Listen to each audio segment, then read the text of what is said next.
Boy, that's a big subject. Well, I came to Nashville first in 1993, and at that point in time, the streets were lined with gold in Nashville. Every publisher had, 50 to 150 songwriters on staff. People were bustling across 16th and 17th Avenues with, at that point, cassettes and guitar cases, going from writing appointments to pitching appointments, and that was, of course, the early days of Garth Brooks and Billy Ray Cyrus, and so there was tremendous. That was when country music really exploded. And for years prior to that, I'd been out in Los Angeles, and by the way, at that point, I'd had 150 cuts, and I'd had a Grammy nomination, and I'd been on platinum records, and had a career as a songwriter for some time. I was in my early 40s, as a matter of fact. So I knew a thing or two about writing songs. But coming to Nashville, I really had to relearn the entire process of writing for this particular market. And I was thinking about this interview this morning when I was up walking my dog, my little beagle Millie, this morning, and I thought of something that has a tendency to happen to just about every songwriter that comes to town. And it doesn't happen to everybody, but I've seen it happen time and time again, and this is what happened to me.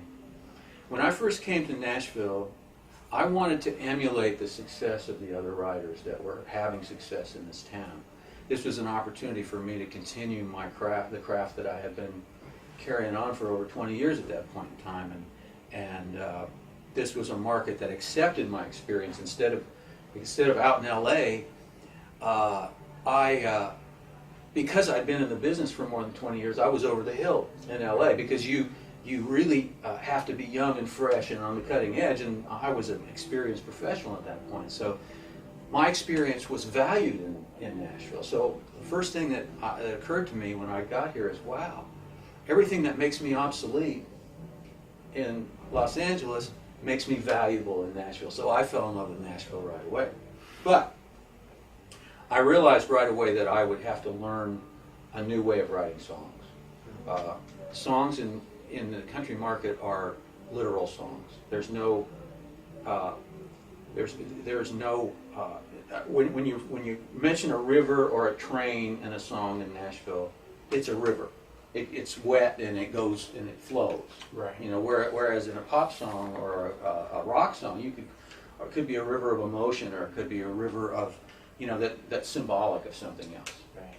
So I began to kind of study the other writers in town, and people were really attracted to my writing because I brought a kind of a fresh intuition to town.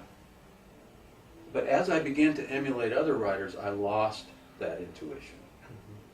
For a period of time. As I was learning the craft of writing a country song, I lost the intuition that I brought with me when I first arrived. And that's a process that I think that every writer kind of goes through once they hit town, is they begin to see, for instance, at this point in time, you're going to look at Rivers Rutherford songs, and you're going to look at Craig Wiseman songs, and you're going to look at Jeffrey Steele songs, and you're going to go, man, I want to have that kind of success, so I'm going to try to write like them.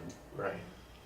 And what happens is you lose your own intuition. Everybody has an innate sense of their own point of view, their own intuition. And it's important to keep that, and at the same time learn what it takes to write a song for this particular genre. And that's an experience that I think everybody goes through, and hopefully goes through quickly. But realize that you can write some pretty mediocre songs by trying to emulate everybody else.